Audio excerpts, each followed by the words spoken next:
صلوا عليه وسلموا تسليما اللهم صل على سيدنا مولانا محمد وعلى آل سيدنا مولانا محمد اللهم صل على مولانا محمد وعلى آل سيدنا مولانا محمد أي मुर्गे शहर इश्क जे परवाना बयामूज अय मुर्गे शहर इश्क जे परवाना बयामूज का सुतरा जाशोद आवाज नयामूद अल्लाहुम्मा सल्ली अला सय्यिदिना मौलाना मुहम्मद वअला आलि सय्यिदिना मौलाना मुहम्मद আলহামদুলিল্লাহ আল্লাহ পাক রব্বুল ইজ্জত ওয়াল জালালের দরবারে লাখ কোটি সুজুদ এবং শুকর যে মহান রব্বুল ইজ্জত ওয়াল জালাল আমাদেরকে পবিত্র দিন জুমার দিনে জুমার সালাত আদায়ের জন্য সুযোগ করে দিয়েছেন। শারীরিক সুস্থতা দুনিয়াবি সকল ধরনের ব্যস্ততা থেকে পৃথক রেখে আল্লাহ রাব্বুল আলামিন মসজিদে সমবেত হওয়ার তৌফিক এনায়েত করেছেন। সেই মহান রব্বুল ইজ্জত ওয়াল জালালের দরবারে লাখ কোটি সুজুদ এবং শুকর করছি আলহামদুলিল্লাহ। দরুদ ও সালাম প্রিয় হাবিব আকাই নামদার তাজুদের মদিনা বিশ্বনবী সাইয়্যিদুল আকনাইন সাইয়্যিদুল কওনাইন জনাবে মুহাম্মদ রাসূলুল্লাহ সাল্লাল্লাহু আলাইহি ওয়াসাল্লাম। মুআজ্জাজ মুহতারাম, পৃথিবী জুড়ে স্থান কাল পাত্র ভেদে সময় সাপেক্ষে বিভিন্ন মতবাদ শুরু হয়েছে, আগেও ছিল, এখনো আছে, ভবিষ্যতেও চলবে। এই বিভিন্ন মতবাদ যেগুলি ইসলামকে ধ্বংস করবার জন্য সেই ইসলামের প্রাথমিক যুগ থেকে নিয়ে পর্যন্ত এখান থেকে নিয়ে কিয়ামত পর্যন্ত এগুলি চলছে, চলবে ইসলামকে দমানোর জন্য, ইসলামের মধ্যে বিভিন্ন ধরনের সন্দিহান ঢোকাবার জন্য এক শ্রেণীর নাস্তিক এবং মুরতাদ, এক শ্রেণীর মুনাফিক মুসলমান এরা সর্বাত্মকভাবে অপচেষ্টা চালিয়ে যাচ্ছে, যাতে করে মুসলমানদের মধ্যে মুসলমানেরা দ্বিধাদ্বন্দ্বের মধ্যে পড়ে যায়, মুসলমানেরা তাদের ধর্ম নিয়ে, ইমানদাররা তাদের সংবিধান নামক কোরআনে কারীমকে নিয়ে সন্দিহানের মধ্যে হাবুডুবু খায়, তারা সন্দেহের মধ্যে ঘুরপাক খায়। এজন্য অতীতেও মুসলমানদের মধ্যে, ইমানদারদের মধ্যে তারা বিভিন্ন ধরনের অপপ্রচার অপচেষ্টা চালিয়েছে, এখনো চলছে। অপচেষ্টা অপপ্রচারের কোনো কমতি তারা করে না। যারা অপচেষ্টা করে ইসলামের মধ্যে, যারা বিভিন্ন ধরনের সন্দিহান ঢোকানোর চেষ্টা করে, এরা কারা? এদের পরিচয় আল্লাহ রাব্বুল আলামিন কোরআন কারীমের মধ্যে দিচ্ছেন। যারা মুসলমানদের মধ্যে বিভিন্ন গ্রুপিং সৃষ্টি করতে চায়, মুসলমানদের মধ্যে একতাকে ভঙ্গ করতে চায়, ছত্রভঙ্গ করতে চায়, এদের পরিচয় আল্লাহ রাব্বুল আলামিন দিচ্ছেন। রব্বুল আলামিন কোরআন কারীমের মধ্যে বলছেন, শোনারে কারা? ওয়াকাযালিকা নাজজি ওয়াকাযালিকা জাআলনাকুম উম্মাতান ওয়াসাতান লিতাকুনু শুহাদাআ আলান নাস। আল্লাহ রাব্বুল আলামিন বলছেন যে মুসলমানেরা হচ্ছে একটি জাতিভুক্ত, একই উম্মতভুক্ত। ওয়াকাযালিকা জাআলনাকুম উম্মাতান ওয়াহিদা, মুসলমানেরা হচ্ছে একই জাতিভুক্ত, একই উম্মতভুক্ত। তার মানে হলো আমরা আমাদের ধর্মের পিতা, জাতির পিতা হযরত ইব্রাহিম আলাইহিস সালাতু ওয়াস সালামের সেই নামকরণে তিনি যে নামকরণ করেছিলেন মিল্লাত আবিকুম ইব্রাহিম ওয়া সাম্মাকুমুল মুসলিমিন, মুসলমানদের নাম দিয়েছিলেন মুসলমান, এই ধর্মের নাম দিয়েছিলেন ইসলাম। সেই একই জাতিভুক্ত একই নামে পরিচিত এই ধর্ম, সেটা হলো ইসলাম। আর এই একই দলভুক্ত একই জাতিভুক্ত ইসলামটাকে খণ্ড বিখণ্ড করে দিতে যাচ্ছে কারা? যারা নাকি মুনাফিক মার্কা মুসলমান, যারা মুনাফিক, উপরে মুসলমানের পরিচয় দেয় কিন্তু ভেতরগত অবস্থা হলো তাদের অন্তরের মধ্যে রয়েছে নেফাকি।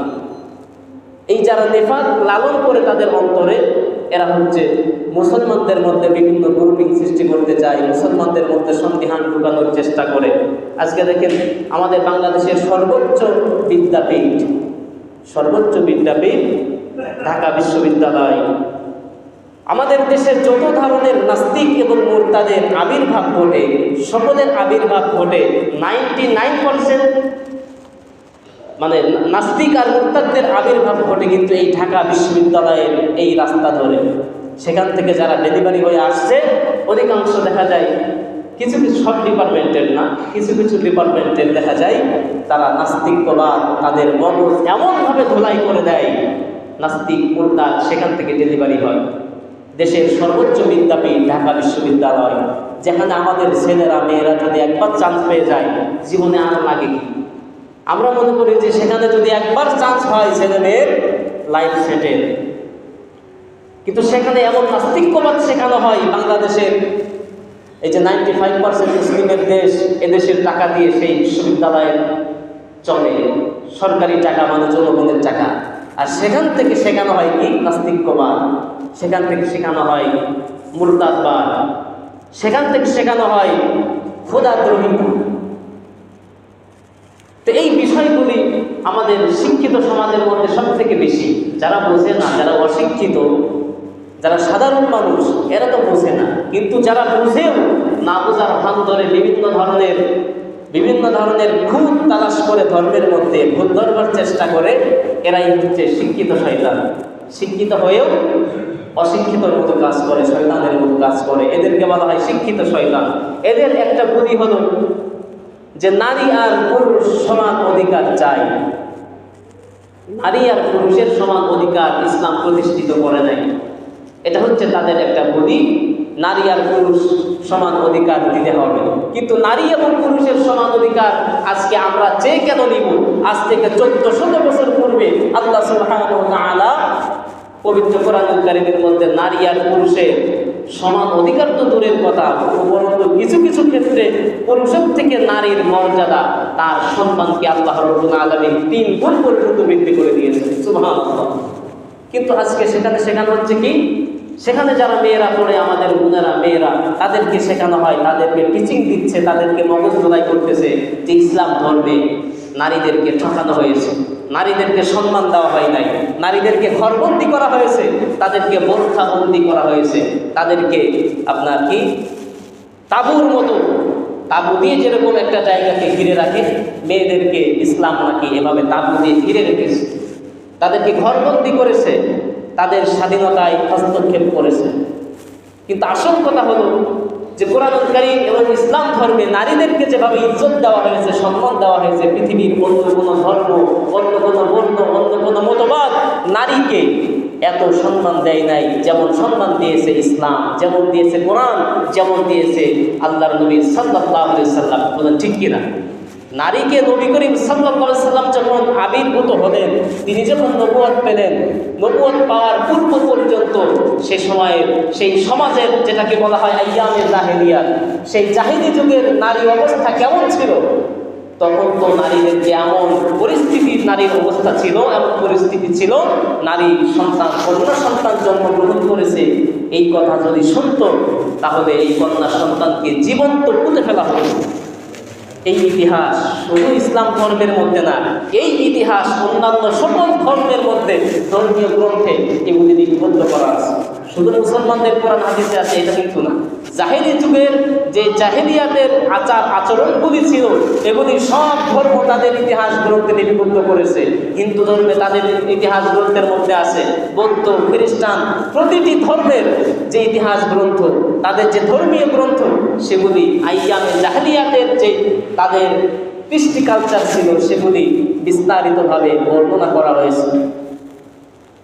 তো সেই সময়ের অবস্থাতে এমন ছিল, কিন্তু নবী করিম সাল্লাল্লাহু আলাইহি সাল্লাম যখন আবির্ভূত হলেন তখন নবীজি নারীদের সম্মান এত বৃদ্ধি করে দিলেন। আল্লাহ নবী সাল্লাল্লাহু আলাইহি সাল্লাম বললেন যে একটা কন্যা সন্তানের পিতা যে হবে, আল্লাহ পাক তাকে একটা জান্নাতের মালিক বানিয়ে দিবে। সুবহানাল্লাহ। যেই কন্যা সন্তানকে পুঁতে ফেলা হতো, নবীজি সাল্লাল্লাহু আলাইহি সাল্লাম একজন সাহাবী আসলেন, এসে বলছেন, ইয়া রাসূলুল্লাহ,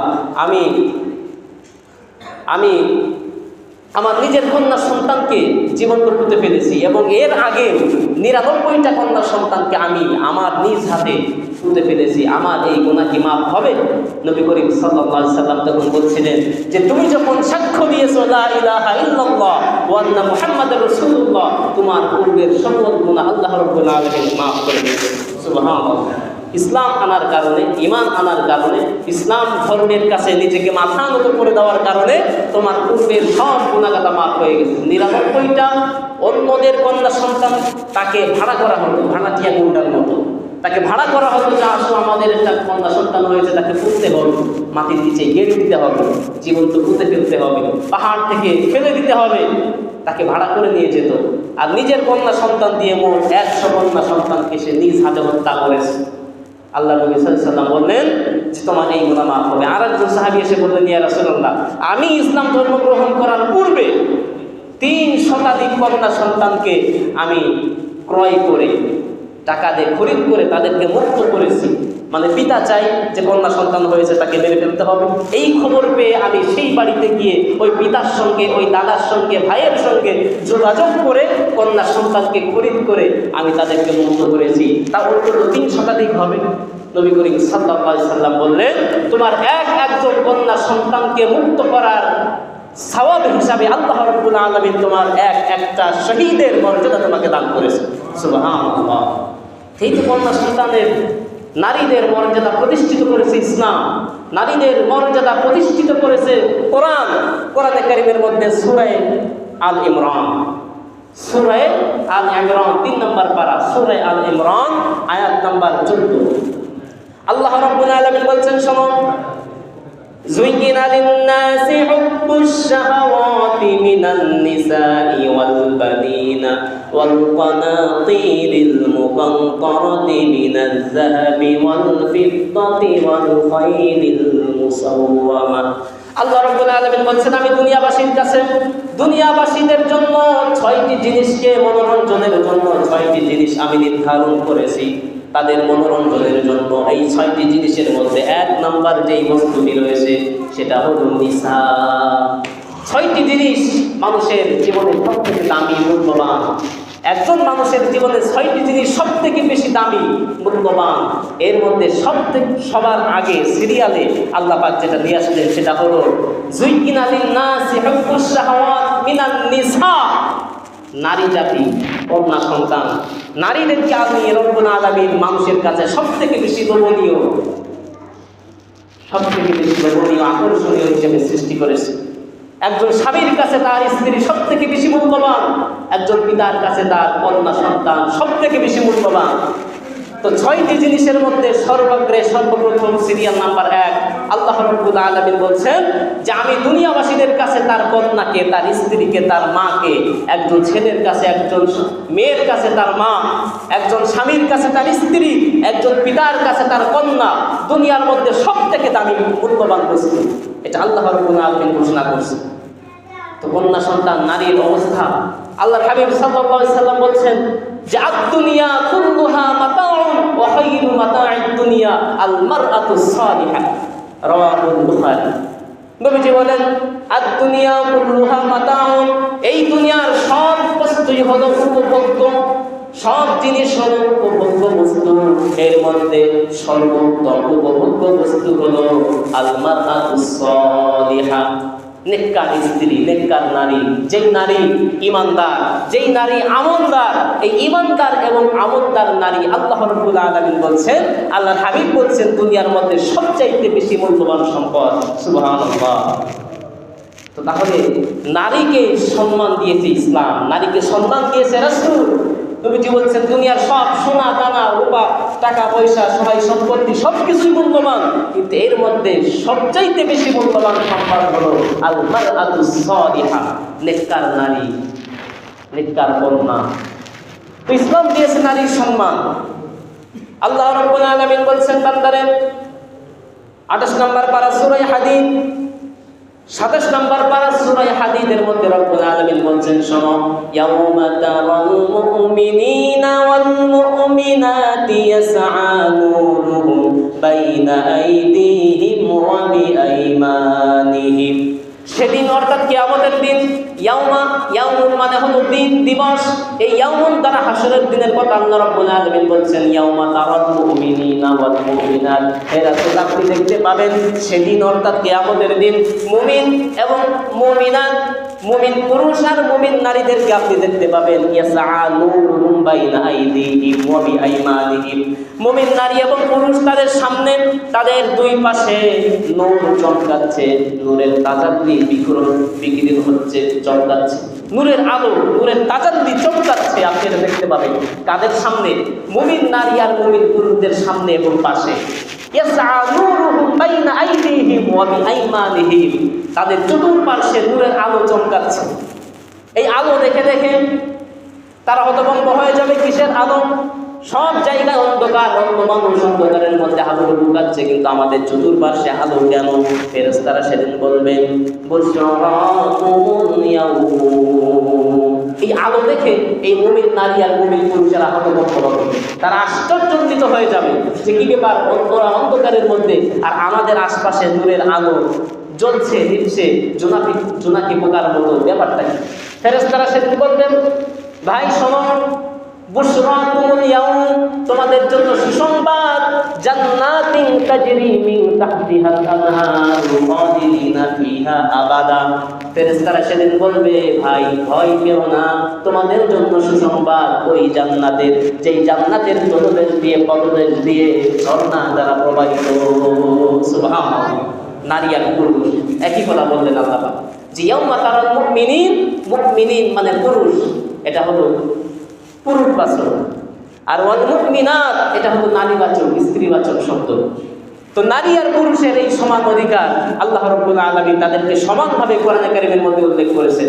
আল্লাহর হাবিব সাল্লাল্লাহু আলাইহি সাল্লাম নারীকে যেভাবে সম্মান দিয়েছেন, কোরআনে কারীম যেভাবে সম্মান দিয়েছেন, ইসলাম যেভাবে সম্মান দিয়েছে নারীকে, এভাবে অন্য কোনো ধর্ম এবং বর্ণে তাদেরকে অধিকার সম্মান দেওয়া হয় নাই যেভাবে ইসলাম তাদেরকে দিয়েছে।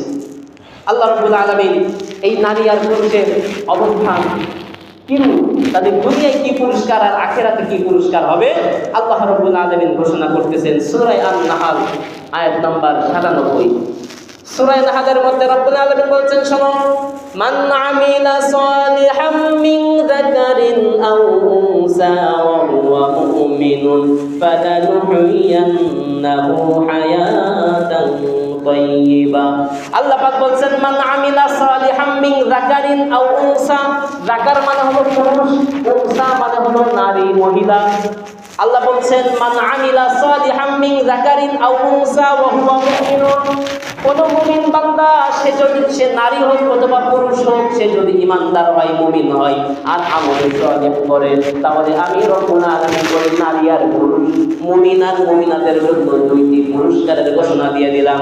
একটি পুরস্কার হলো ফালানুহইয়ান্নাহু হায়াতান তাইয়্যিবা, এই দুনিয়ায় আমি তাদেরকে সুখী সংসার দান করে দিব, পবিত্র জীবন তাদেরকে দান করব, সুখী সংসার দান করব।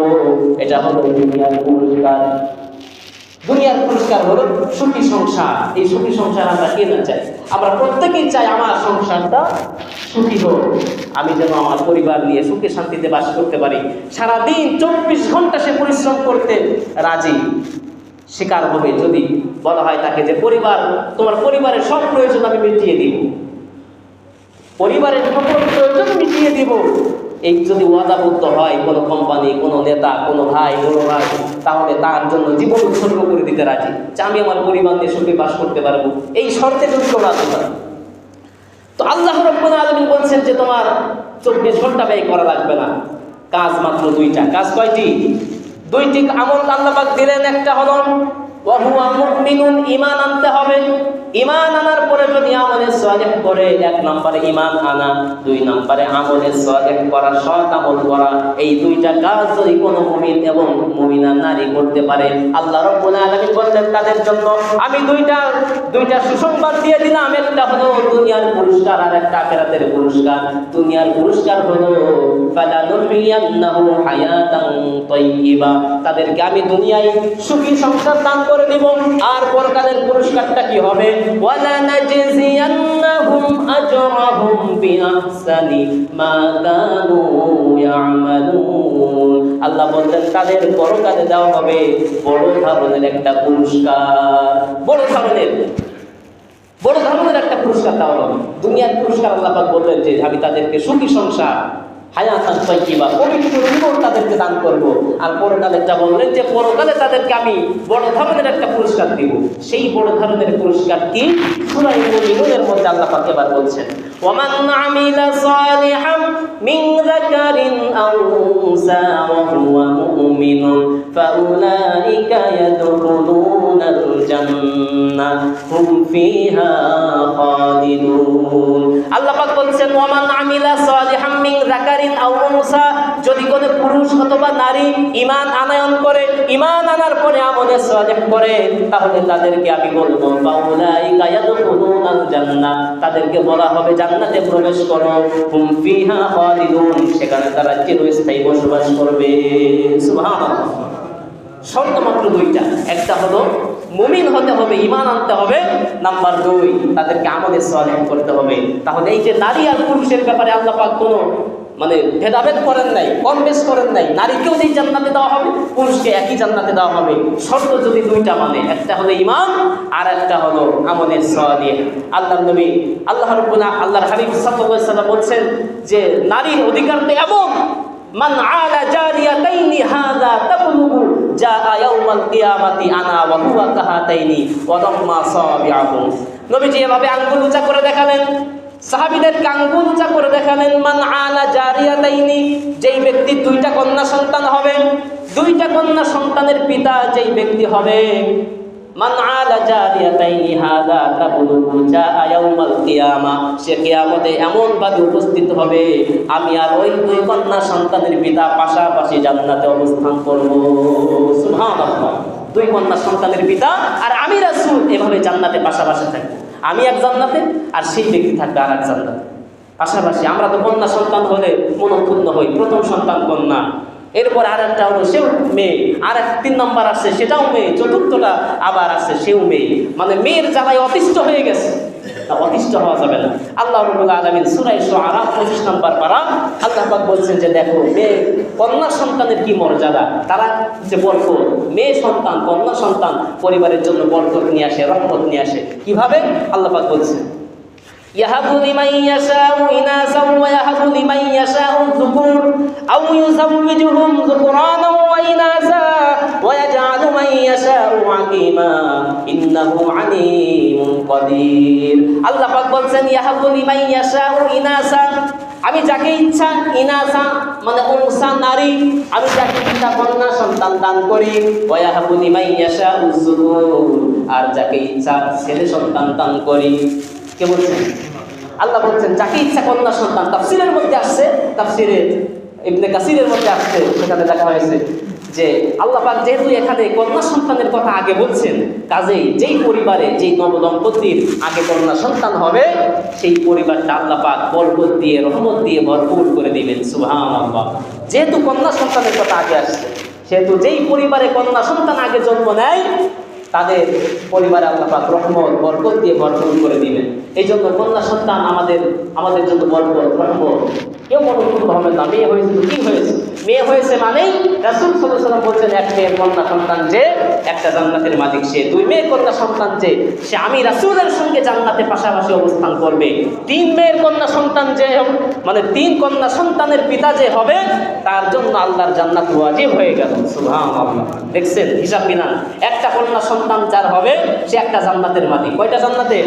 একটা জান্নাতের মালিক। 2 মেয়ে যদি পিতা হয়, 2 কন্যা সন্তানের পিতা, তাহলে কি হবে? রাসূলের সঙ্গে পাশাপাশি জান্নাতে অবস্থান করার সুযোগ পাবে। 3 মেয়ের কন্যা মানে পিতা যদি হয় তাহলে কি পুরস্কার? তার জন্য আল্লাহর জান্নাত ওয়াজিব হয়ে যাবে। সুবহানাল্লাহ। আল্লাহর হাবিব সাল্লাল্লাহু আলাইহি ওয়াসাল্লাম বলছেন, عن جابر رضي الله تعالى عنه قال قال رسول الله صلى الله عليه وسلم من كان له ثلاث بنات يربيهن ويكفيهن ويرحمهن فقد وجب له الجنة رواه مسلم। মুসলিম শরীফের হাদিস। হযরত জাবের রাদিয়াল্লাহু তাআলা আনহু বলেন, নবীজিকে আমি বলতে শুনেছি, নবীজি এই কথা বলেছেন, মান আলা জারিয়াতাইনি মান কানা লাহু সালাসু বানাতিন, তিনটা কোন সালাস মানে তিন, সালাসুন মানে তিন, তিন কন্যা সন্তানের পিতা, যেই পিতার তিনটি কন্যা সন্তান হয়েছে, ইউরবিহিন্না সে তাদের দেখাশোনা করেছে, ওয়ায়াকফিহিন্না কন্যা সন্তানের সকল প্রয়োজন মিটিয়েছে, তাকে পড়াশোনা করিয়েছে, লেখাপড়া শিখিয়েছে, তার ওষুধ বিশুর তার সব প্রয়োজন মিটিয়েছে, কাপড় চোপড় তাকে সব কিছু দিয়েছে। ওয়ায়াকফিহিন্না ওয়ায়ারহামহুন্না ওই তিন কন্যা সন্তানকে সে আদর করেছে, সোহাগ দিয়েছে, ফাকাদ ওয়াজাবা লাহুল জান্নাহ, তাহলে ওই ব্যক্তির জন্য আল্লাহর জান্নাত ওয়াজিব হয়ে গেল। সুবহানাল্লাহ। দেখেন কি পুরস্কার! এক কন্যা সন্তান একটি জান্নাত, দুই কন্যা সন্তান তো রাসূল সাল্লাল্লাহু আলাইহি সাল্লামের সঙ্গে জান্নাতের অধিবাসী হবে, তিন কন্যা সন্তান তার জন্য আল্লাহর জান্নাতটা ওয়াজিব হয়ে গেল। সুবহানাল্লাহ। কিন্তু শর্ত কি? ওই কন্যা সন্তানকে দিন শেখাতে হবে, ঈমান শেখাতে হবে, তার প্রয়োজন মেটাতে হবে। যদি তা না করেন, হযরত আয়েশা রাদিয়াল্লাহু তাআলা আনহা বলছেন, মানিবতুলিয়া বিশাইইম মিন হাদিহিল বানাত, যেই পিতাকে বা যেই মাতাকে কন্যা সন্তান দ্বারা পরীক্ষা করা হলো, যেই কন্যা সন্তান দ্বারা পরীক্ষিত করা হলো, এই কন্যা সন্তান কিয়ামতের জন্য হিজাবুম মিনান নার, জাহান্নামের আগুন তার জন্য পর্দার মতো কাজ করবে। সুবহানাল্লাহ। কন্যা সন্তানকে যদি আপনি দেখাশোনা করেন, তার প্রয়োজন মিটান, তাকে ঈমান শেখান, ইসলাম শেখান, দ্বীন শেখান, ভদ্রতা শেখান, তাহলে এই কন্যা সন্তান আপনার জাহান্নামের মানে বাধা দেওয়ার জন্য আপনার হেজাব মানে পর্দার মতো কাজ করবে। এই কন্যা সন্তান আপনাকে জাহান্নামে যেতে দিবে না। তো কাজে প্রিয় ভাইরা, ইসলাম নারীকে ঠকিয়েছে, তাকে সম্মান দেয় নাই, তাকে মর্যাদা দেয় নাই। এটা হচ্ছে এই নাস্তিকদের একটা মতবাদ। এটা মুসলমানেরা যাতে দ্বিধাদ্বন্দ্বের মধ্যে পড়ে, তারা যেন ইসলামকে ফলো না করে কোরআনের ধারের কাছেও না যায়, এই জন্য এই ধরনের ভুল ভ্রান্তি দিয়ে আজে বাজে কথা বলে মানুষের মনকে জোগাড় করতে চাই। আল্লাহ রাব্বুল আলামিন আমাদের সকলকেই তাদের এই অপপ্রচার এবং অপচেষ্টা থেকে হেফাজত করুন। সকলে বলি আমিন। যারা